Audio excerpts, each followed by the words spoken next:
This is Sessions with Sara Cate and Ashley, a podcast that explores the feelings, emotions, and experiences of what it means to be human in this world.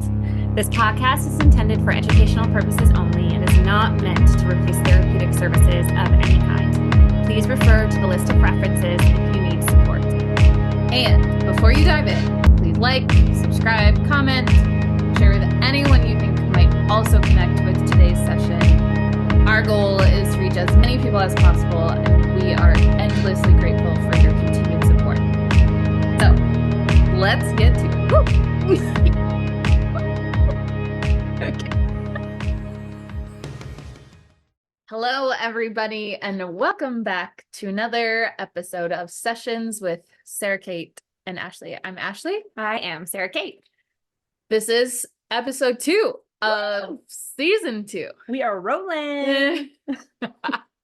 And we hope you enjoyed our episode last week. Welcome back to a brand new season. We can't wait for what's in store. I am super excited about the topics coming up. And today we are starting with a topic to kind of just talk about, last season we talked a lot about healing and finding a home within yourself and coming back to yourself. I think every single episode we said it 75 times. Yeah. So maybe season 2 we'll do it 85 times. But today we're going to talk about trauma in terms of it being a spectrum. And it's something that Sara, Cate, and I talk about often because we are all so different. And hopefully, if you've listened to season 1, or if you're new here, we really believe that we are all on our own journeys and we all have our own paths, and that is how it is supposed to be. And with that comes the truth that my experiences, we could have similar experiences, but what goes on inside of my body is specific only to me. And what goes on inside of Sara Cate's body is specific only to her. And we really celebrate that. And we really value that. And that's really an incredible thing about being human. And we also need to understand then that because we experience things so differently, we cannot compare traumas. We cannot compare I can't compare how she reacts to something like in comparison to how I react to something, because while they might be similar, we are having very different experiences at that time. So trauma as a spectrum kind of means just that there's a spectrum of what trauma can mean, and that's going to be different to all of us. But having this conversation about okay, so we're going to dive a little bit deeper into some of that meaning, and then how do you work with it in your body? What might it look like in your body and things like that? Yeah, it's such a buzzword, trauma and being diagnosed with PTSD or post-traumatic stress disorder. These things are relatively new in the world of psychology. And it's still, even though we're starting to understand how pervasive and how overarching trauma is in everybody's life, like we're saying, trauma is a spectrum. So something very small, like your parents getting divorced when you were a kid, that is trauma. It's breaking up parts of your family and shaking your belief in survival as a young nervous system. And it can be traumatic, right? But we go through life for a long time thinking that that's maybe not something that's necessarily traumatic. But it shakes our system, and it shakes our ability to maybe navigate our safety in the world. Can we pause and talk about that for a sec? Because you said something really important, how that, well, I don't actually remember your example. You said something important, but I don't remember what it was. But when you said though that she used the example of parents getting divorced when you're really little, and how you might not think that is trauma or something that needs to be taken care of, because I think it's getting better, but there is still the big camp out there, and a lot of people just have grown up with without the permission or with the inability to explore things that happened to them previously in life, because they either, quote, should be over it, or It wasn't that big of a deal. Yeah, it wasn't that big of a deal. It happened so long ago. It doesn't even matter. Right. I was 4, so like, who cares? I barely remember it. And I just, you know, as we talk about this, if things come up, if you remember certain things, or if you are, well, first of all, if you need support around any of this, you pause, you stop if this becomes too much, and you return when you need, or you listen with a friend who can help, you talk with a therapist or a mental health professional. But as we talk about this, I want to encourage you, if there are some tender things that come up that maybe you haven't given yourself permission to feel and explore and categorize as something traumatic that has happened to you, that's just like very real. And I hope that the trend continues, that we destigmatize the experience of trauma, of neglecting the experience of trauma in our past, and just it becomes more natural to have open conversation about it with the people who we feel safe around. Yeah. Right. And that's, you know, the thing is, but even saying that, like, what I can define trauma as might be a different definition for somebody else, right? So you might not think your parents' divorce was traumatic, and that you get to choose that, right? Like, to some degree, that's how you define your world. Now, if information over the years starts to come up and you realize you're kind of in maybe some unhealthy relationships, or you find yourself repeating some patterns that aren't really supporting you and living your life the way that you want to, then it's worth maybe exploring the developmental experiences that you have that have led you to this point, and what's keeping you maybe out of flow in your own life, right? So when we say trauma is a spectrum, we just mean like, no, yes, we can say PTSD, and it's a very in diagnosis. It really gives not a lot of room for nuance in what trauma is, especially because PTSD talks about something that happened essentially 6 months after the event, right? That's coming up. And what we know about trauma is the complexity of it probably started early on for us, and it's just compounded over the years. And some things are more traumatic. Some things might feel a little bit less traumatic. Some things might not feel traumatic at all.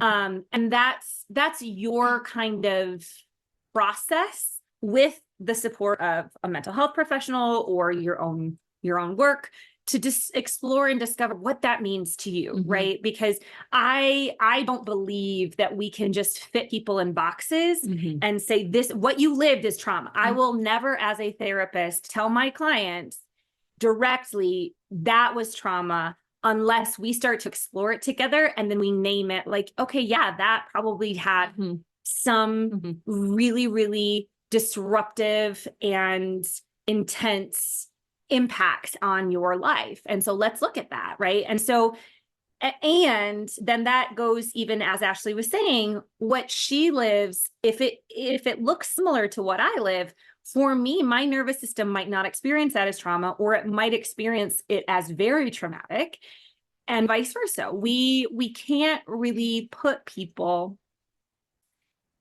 especially because we all come from such different backgrounds, such different cultural communities, that we cannot generalize what is highly, you know, traumatic for somebody if it doesn't feel that traumatic for another. Now, yes, there are always outliers to this, right? We can look at some big T traumas, or like, again, if any of the information we talk about triggers you, please take care of yourself in this. But if we talk about sexual assault, that's going to be a big T trauma pretty much across the board. You know, if we talk about abuse in any regard, that's probably going to have some big T trauma impacts, meaning it is going to register as pretty highly traumatic or difficult for you to experience. Trauma, as a definition, is anything that overwhelms your nervous system to a degree of not being able to do what you need to do, right? So the way that trauma moves is often it's out of your control. You can't navigate it safely and effectively because your system is overwhelmed, and you weren't prepared for it. Sometimes, like if we talk about the long experience, maybe someone that we love passing away, that can be a more longitudinal trauma that persists a little bit more. But for the most part, trauma is something we're relatively unprepared for. And that's why it's so difficult to navigate, right? Because we want control as humans. We have these big old brains in our head that tell us that we can prevent, we can figure out what we need to do, we can keep ourselves safe. And for most of us, we need that. You know, if you've experienced some developmental trauma, meaning early on in your life, you might notice that you have some impulses to control. There might be patterns or habits that you have that are really trying to keep you safe and organized in your world. And some of us might fall on the other end of the spectrum where it's like, you know, we just go for it. We don't plan for anything. We don't stay structured in any way because we realize we're not in control at all, right? And then there's a mixture in between. But the way that we get to work with trauma is we explore what happens in our own bodies, and we define in our own bodies what it means for us to take care of that, to heal it, to support it, you know, and that begins with sometimes just owning, like, something I lived, something I experienced was hard for me. Yeah. Like Ashley was saying, like, to be able to not to destigmatize this story that, you know, not having the electricity stay on in our home when we're little, not having what we need when we're little, having parents living separately when we're little, having a volatile home environment, a lot of yelling, a lot of aggression. Those things are really destabilizing for a very, very young body and a very young nervous system. Yeah. So the more that we start to explore this, it's not a way to go back and be like, you know, this was shit, and so I'm fucked up. That's not what we're saying. Yeah. And I think that that's where we get to, if we make the decision within ourselves that we get to go back and we get to define and recognize, like, really what did affect us, allow ourselves to explore that, we then do develop a little bit of a sense of control because we're bringing it back to us, right? The only thing that we can control is right now in this moment. And if we can bring things back to what is true in our body, then that is the most important type of control that you can have, because you're being honest to yourself. You're being true to who you are and what you feel in your body.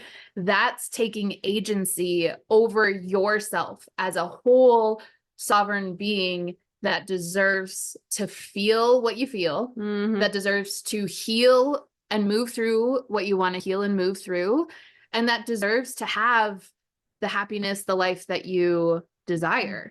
And if, you know, again, like we're talking about, if we let other people decide for us what these experiences should be or should have been, because I know there have been times in my life where I'm describing something where, to me, super traumatic, and the response that I have gotten, and super destabilizing, right? Like I already feel like I don't have any footing underneath me, any grounding. And then the response from somebody is like, you should be over that. That's no big deal. Right? Like how damaging that can be. And then I second guess myself. And then I go into this like, well, they're right. Like you should be stronger, right? Yeah, like, you should be over it. Move on. Yeah, I should just not talk about this anymore because it's really like not a big deal. And like what I was feeling wasn't really real. And now all of a sudden, you know, you're questioning what you're feeling. Everything. Questioning everything. Right. And that's not fair for us to do to ourselves. But I think that, again, I really do think, I really do believe this, that things are getting better in terms of there being more resources, more research too. Yes. And just more people who are willing to talk about things with you and like help you move through this, not just like tell you what you should do, but help you determine what you need to move through it. I really do think that is getting better. And I think that that's like one of the things that I'm most excited about, is because we have the power to find some really cool and deep, I don't know if healing is the right word, but like a sense of like a really deep sense of agency and support over ourselves in this life. And, you know, for so long, I think we've been pushed away from it. And it's just really cool to see people coming back to like wisdom within us and what we know if we just give ourselves the chance. Well, you know, and here we go. Season 2, episode 2. Coming back to ourselves. Season 2. I was like, what? It was taking me a minute to figure out where we were. What day is it? We're already saying it, but this is, I mean, coming back to your emotional experience, what you feel in your body. That process in and of itself is scary, right? And can be scary and can be hard because sometimes our internal world has just been unexplored, like Ashley was saying, because we weren't really allowed to, because we were told to get over it, because we were told, or for survival, right? Sure. Yeah. Like maybe it was, I can't deal with this right now because I'm living in this constant crisis. Or I'm living in this constant dysregulation.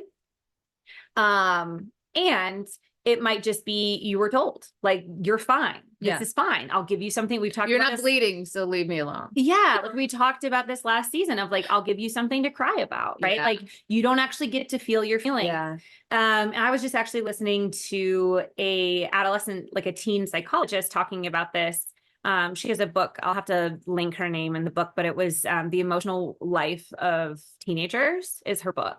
And I loved what she was saying. She was like, you know, so many teenagers just need us. She goes, what I say more in my house than anything else is, oh, man, that really stinks. And she's like, that's all teenagers really need. They don't need advice. Like their brains actually can't receive and process the advice because of their actual development and where they're at in brain development. So like being able to just say, yeah, I see you, I hear you. And we can do that with all the way down to infants and toddlers of like, I see you're upset. I know you're angry. Yep. You're mad that you're not going to have ice cream for your dinner. You get to be mad and you're not having ice cream for dinner. Right. But the thing that happens first there is that we validate the emotion. We acknowledge that this little person is having this emotion, right? Which helps them feel congruent because they're feeling all of this anger inside of their body. And we say, yeah, you're angry. Yeah. Right. And that clicks in of like, oh, I can trust what I'm experiencing. I can trust that I'm angry about this. I can trust that I'm sad about this. That develops a trust with their body and their emotions very early on. Many of us did not have that. Yeah. We were told, no, go to your room. If you're going to have big emotions, go to your room. So we were taught, if you have big emotions, you're going to be isolated. Yeah. You have to be alone in them. Right. Yeah. So we just maybe learn not to have them.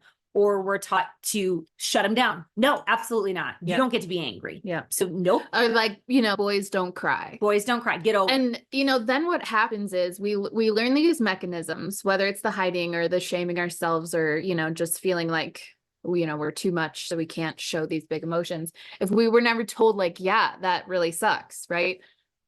At a time where our nervous system, our job when we are adolescents and teenagers is like trial and error. Yep. We are trying to figure things out. We are supposed to explore.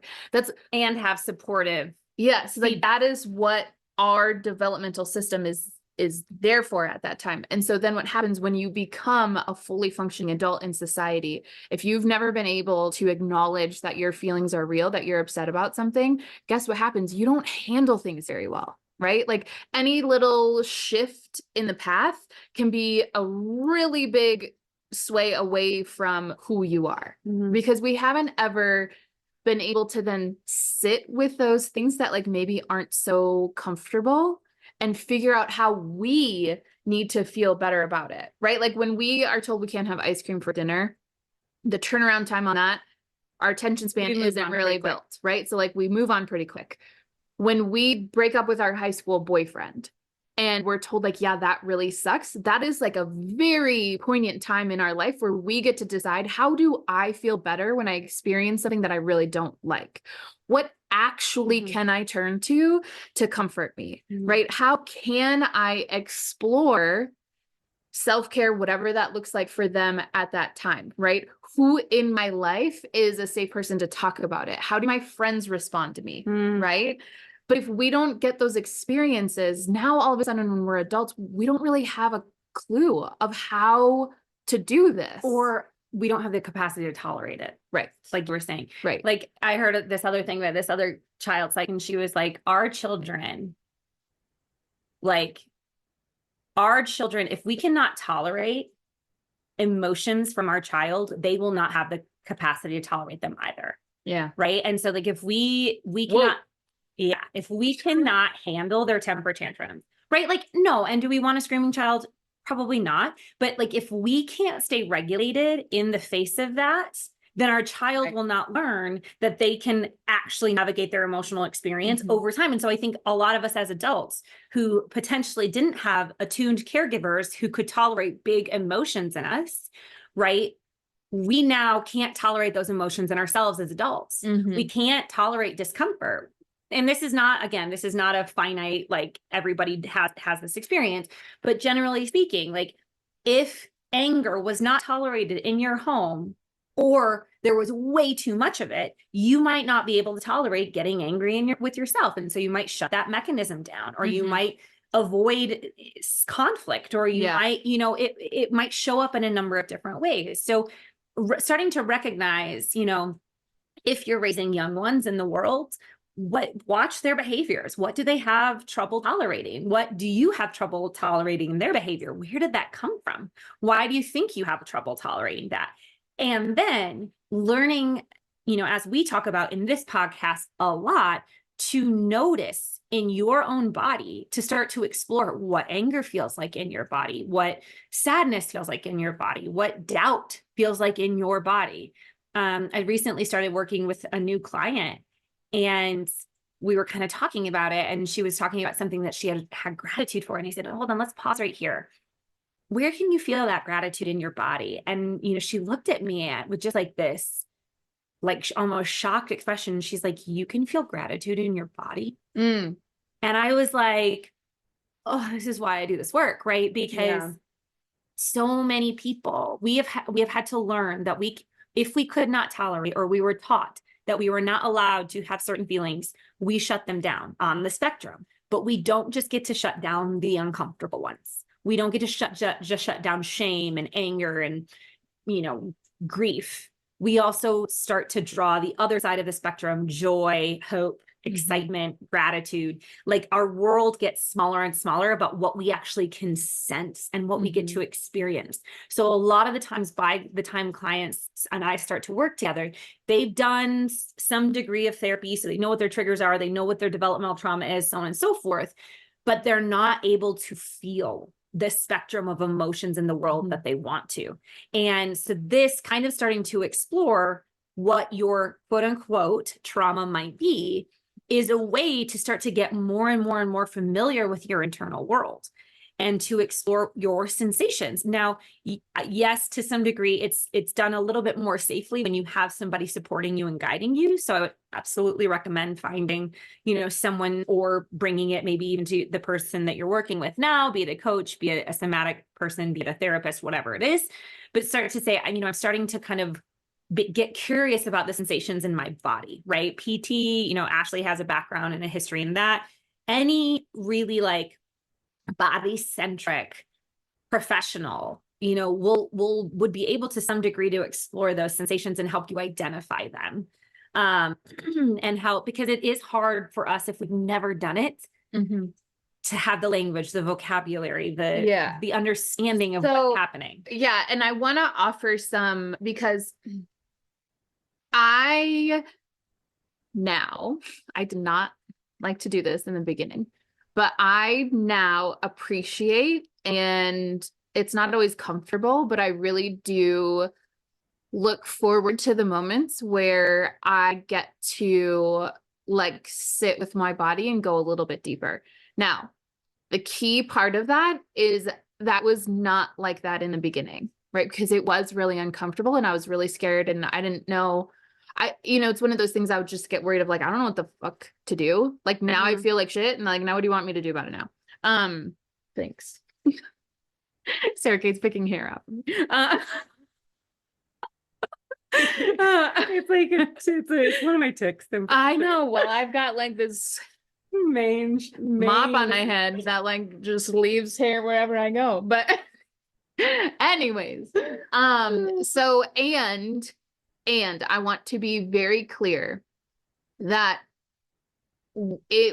we are never saying that like when you are in the middle of something really intense, that is the time to just all of a sudden that you should be able to like know what you're feeling and be able to work through it, right? Because in that moment you're in survival.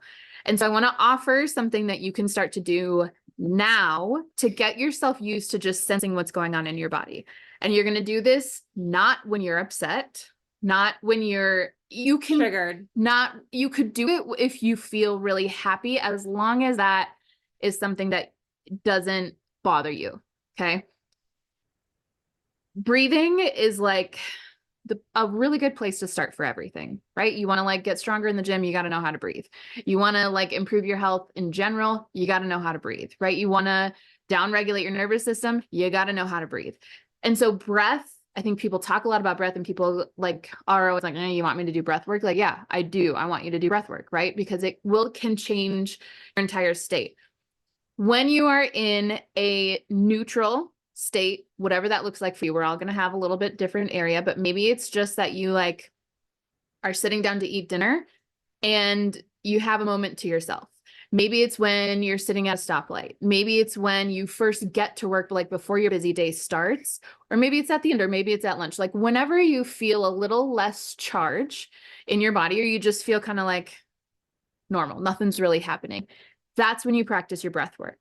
Take 3 deep breaths. Don't worry about how long you inhale. Don't worry about how long you exhale. Don't worry about it if you hold it. Just take some deep breaths and then notice what your body is doing. Ask yourself questions like, can I feel my rib cage expand? What does that feel like? Can I feel my rib cage come in? What does that feel like? The whole goal, the whole point of all of this is just to get you talking to your body in a little bit of a different way. Did you feel your shoulders relax? Cool. You can keep it very physical. You don't have to go to like the internal, do I feel less anxious? Do I feel more ready to take on my day? Eventually, your body is gonna like start to give you little hints. And one day you literally might be like, oh my gosh, I was really worried and now I don't feel so anxious about this meeting I'm about to walk into. But that is not the goal and it's not going to happen right away. And that's okay. We're just trying to like say like, okay, I'm going to take a really deep breath because you're focused on it, right? You're focused on the inhale.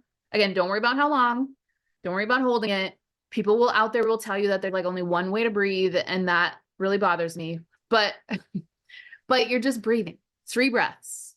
Inhale, exhale, and just notice what your body is doing. Start there. And when she says notice what your body is doing, it gets to be like she was saying, just like an objective exploration. Yeah. It doesn't have to have a story. Right. You know, because it's easy for us when we start to notice this, we'll be like, we want to pathologize everything. Meaning we want to have a reason and a sickness for it. Because that's how our society kind of works, right? That's how our mental health community works. We pathologize, we put people in boxes, we diagnose in a certain way because something has to be wrong rather than discomfort being a state that we override or just avoid. Right. Because if you maybe notice, oh God, I really can't get breath into my body, that's going to be uncomfortable, but it doesn't have to have a story yet. It doesn't necessarily have to have an origin in that moment. In that moment, it can just be a noticing, it really is actually hard for me to get when I'm noticing what's happening in my body right now. I can't really get my breath below my chest. Okay. Notice that. And then you might notice later, like, oh, that was a really good breath. Oh, I got it all the way into my stomach. Yeah. Or, wow, that was a really long exhale. Okay. Notice that.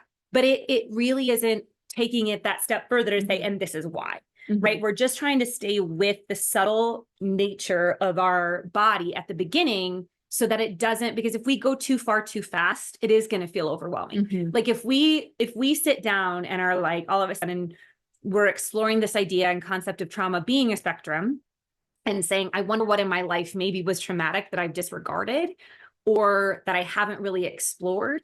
And you sit down and you chronicle birth till now, it might be overwhelming. So even just kind of breaking that off of like being curious, even just noticing what happens in your body when you say, I'm wondering what maybe I was taught to override or ignore in my life that was really difficult for me, just period.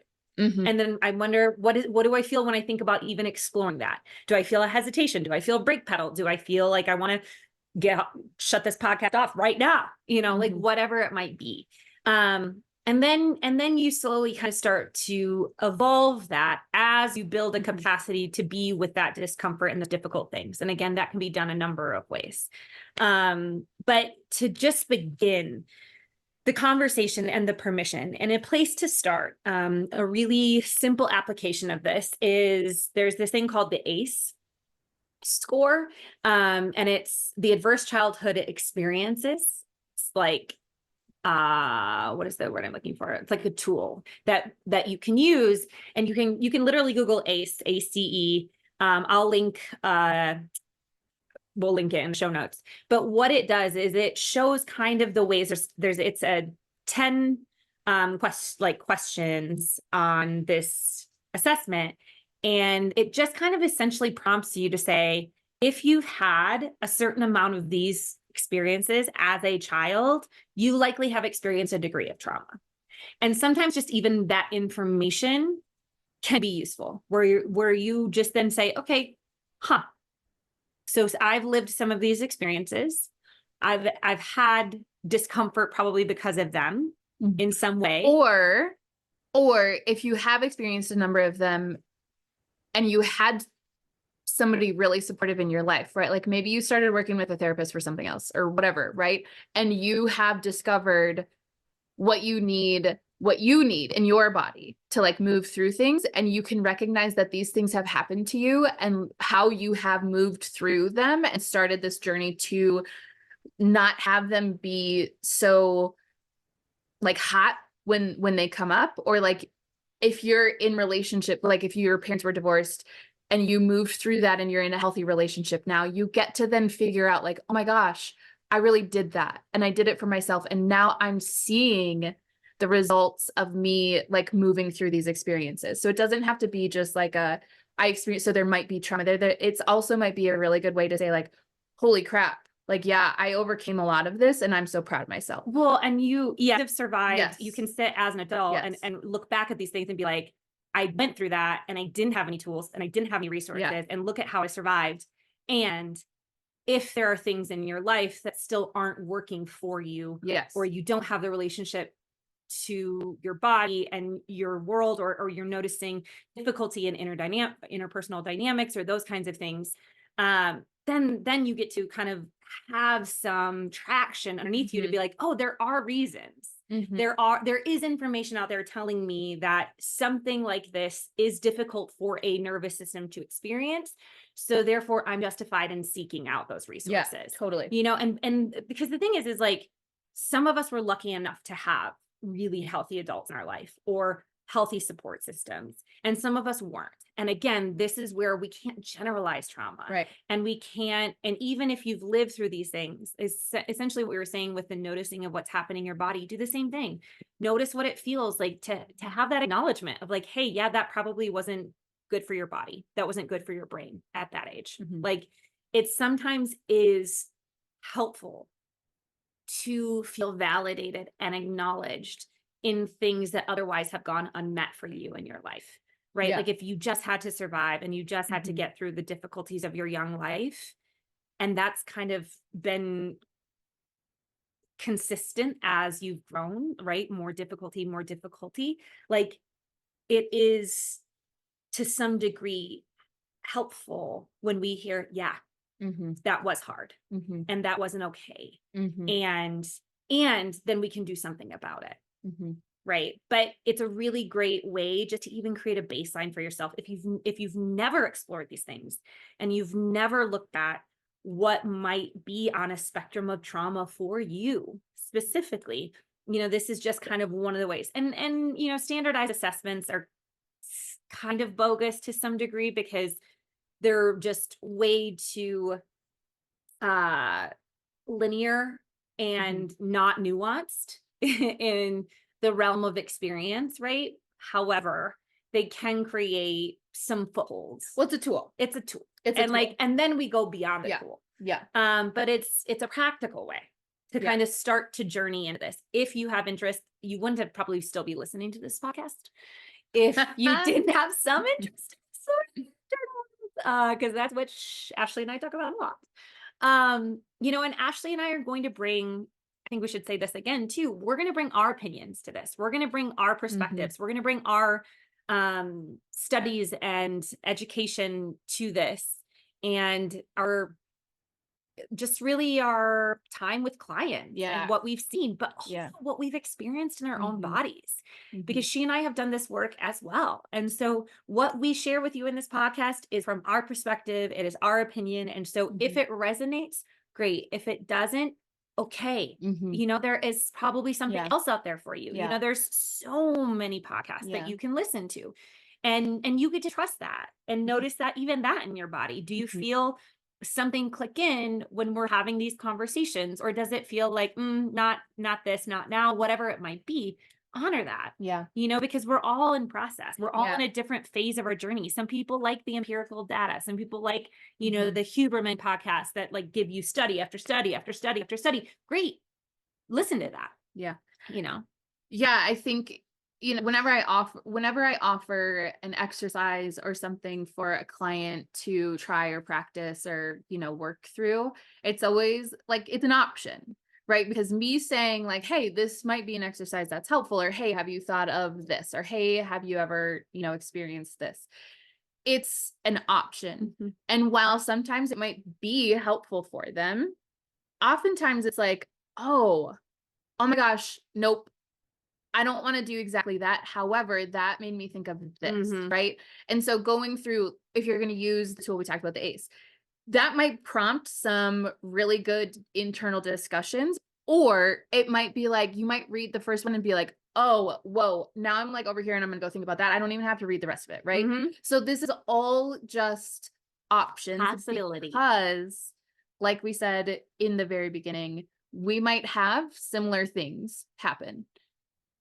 But the internal experience of where we are in our life, and I could have an experience at the age of 20 and have a similar experience at the age of 30, and it's still going to be different within me because I'm in a very different place. And it depends on where my nervous system was at in that exact moment when these two very similar situations happened. And so to wrap it all up and to bring it back, Ashley. There is we cannot define for you what trauma is to you. Nope. I can define what it feels like for me, and me only. And as you go through this, if it's permission that you need, awesome. If it is gratitude for yourself for being able to trust yourself to move through it, amazing. Take what you need, leave what you don't need. And as you move through it, just know that you can always reach out for support. We have a list of resources. This is not something that you have to do alone.